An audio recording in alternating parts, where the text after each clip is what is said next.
The average American college student graduates with $37,000 in student loan debt and absolutely zero idea how to manage money. Not one class, not one credit. You spent 16 years learning algebra you will never use, but nobody teaches you how to stop living off ramen on the 20th of every month. Here is the system they should have taught you. Welcome back to Money Made Simple, where we break down U.S. money topics in plain English. No jargon, no fluff, just what actually matters. Hit subscribe if you're new. Let's go. Here is the reality. You show up to campus at 18 years old, and within the first week, 3 things happen. 1. You get handed a credit card application with a free t-shirt. 2. You realize textbooks cost more than your monthly rent. 3. You discover that meal plan is just a fancy way of saying we already spent your money. Good luck. Meanwhile, your only financial education was a semester of home economics in 8th grade. That is not an exaggeration for most of us. The result? 64% of college students run out of money before the end of the semester. Not because they are irresponsible, because nobody gave them a system. But here is the thing, the solution is not just spend less. You have heard that. It does not work.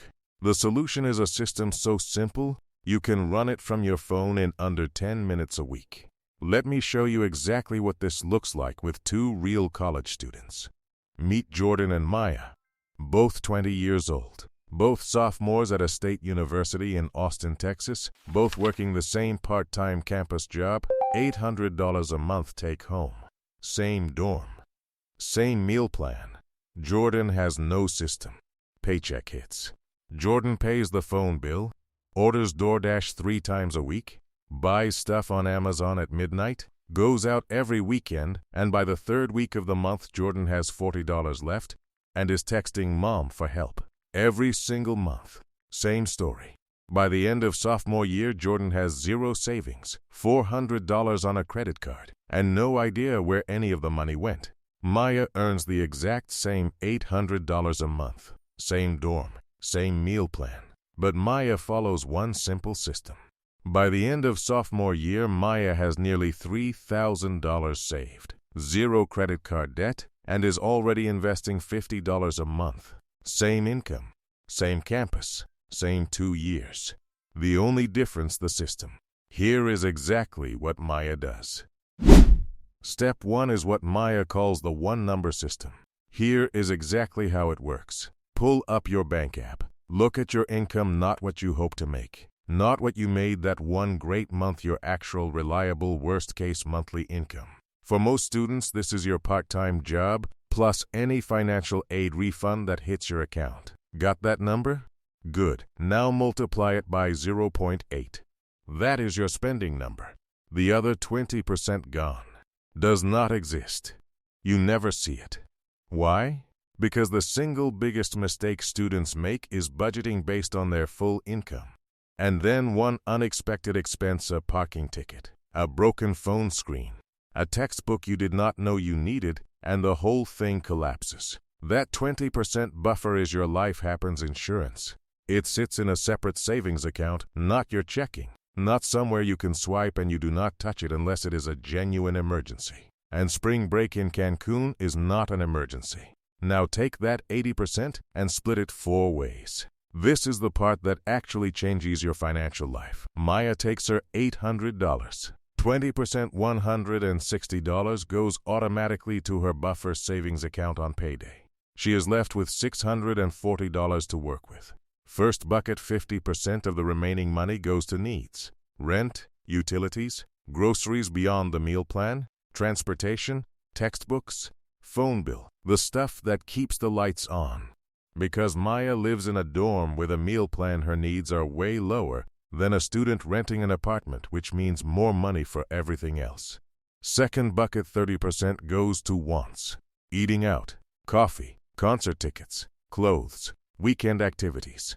Yes, wants. This is planned spending, not guilty spending. When you actually budget for fun, you stop blowing your entire paycheck on it. Maya has $192 every single month for wants. She spends it however she likes, completely guilt-free. When it is gone, it is gone. No touching the other buckets. No credit card. Done. Third bucket, 10% goes to any existing debt. Credit card balance. Private student loans. Federal loans can wait until after graduation, but if you have a credit card balance at 24% interest, every dollar you put here saves you way more later. Fourth bucket, 10% goes to future Maya. $50 a month into a high-yield savings account or a Roth IRA. I know I am a broke college student. How am I supposed to invest? Here is why it matters. $50 a month at age 20 by 60, that grows to over $120,000. Start at 30 instead? That same $50 a month only gives you about $50,000. The math does not care about your excuses. Start now. Here is the part where most budgeting systems completely fail college students. They require constant tracking, categorizing every coffee, every late-night pizza, every vending machine snack. Nobody has time for that during midterms.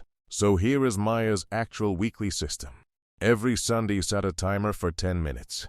Open your bank app. Look at your spending for the week. Ask yourself exactly 3 questions. 1. Am I on track with my 4 buckets? 2. Did anything unexpected come up that I need to adjust for next week?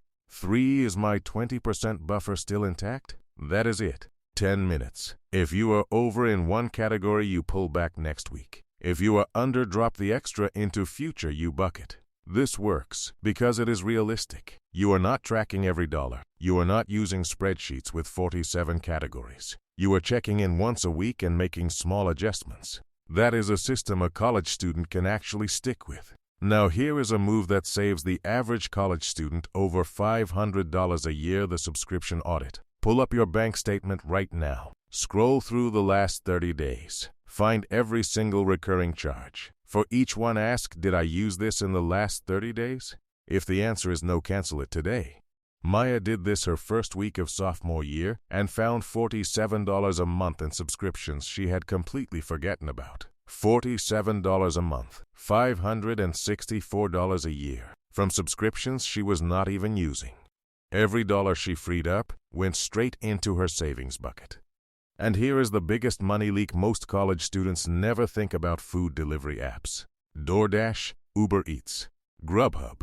A $20 meal on a delivery app costs $35 to $40 after delivery fees, service fees, and tip. You are paying a 75% premium just for the convenience of not walking to pick it up yourself. Jordan ordered delivery 3 to 4 times a week without thinking about the fees. That is over $150 a month just in fees on food Jordan was already paying for with a meal plan. Maya has one rule: delivery apps maximum once a week. $20 total including all fees. Everything else meal plan, dorm microwave, walking to get food. That one rule saves Maya over $100 a month compared to Jordan.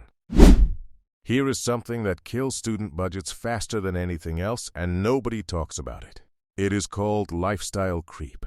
Here is exactly what happens. You get a raise at your campus job. You go from $12 an hour to $14. Suddenly you have an extra $200 a month. And your brain immediately says, I can afford better groceries now. I can eat out more. I can upgrade my phone plan. Within 2 months you are in exactly the same position you were before. Same stress, same empty bank account, just with slightly nicer stuff. Maya's rule: when income goes up, the 20% buffer and the future bucket get the raise first. Not once, not DoorDash. Future Maya gets paid first. Always. Now here is a bonus move that most college students completely ignore, and it will be worth thousands of dollars within 2 years of graduating. Build your credit now. Apply for one student credit card, the Discover It Student Card, or the Capital One Quicksilver Student Card. Both have 0 annual fee and are designed specifically for students with no credit history. Use it for one thing only: your monthly phone bill or Spotify subscription, something you were already paying for. Set it to auto-pay in full every single month. That is it. You are building a credit history completely automatically. Paying on time every month. Keeping your balance near 0. By the time you graduate, you could have a credit score of 720 or higher. Lower interest rates on car loans. Easier apartment approvals. Some employers who run credit checks will see a responsible candidate before you even walk in the door. Jordan never touched a credit card in college out of fear. Jordan graduated with 0 credit history and got rejected from the first apartment application because the landlord required a minimum 650 credit score. Same graduation day. Completely different financial starting line. Maya nearly $3,000 saved, credit score building towards 720, 0 debt, 0 stress. Jordan, 0 savings, $400 on a credit card. Texting parents for help every 3rd week. Same $9,600 earned. Same campus. The only difference, Maya had a system. The system comes down to 4 things. 1. Protect 20% automatically on payday. 2. Split the rest into 4 buckets. 3. 10-minute Sunday check-in every week. 4. When income goes up, your future gets the raise first. A system you follow 80% of the time beats no system every single time. Nobody teaches you this in college. But the students who learn it graduate with money, a credit score that opens doors, and a head start. The ones who never learn it spent years catching up. Now I want to hear from you in the comments. What is the one money lesson you wish someone taught you before college? Drop your answer below. I read every single one. And if this video helped you, hit that subscribe button so you never miss another money breakdown like this. Check out the video on screen for more ways to build real wealth. See you in the next one.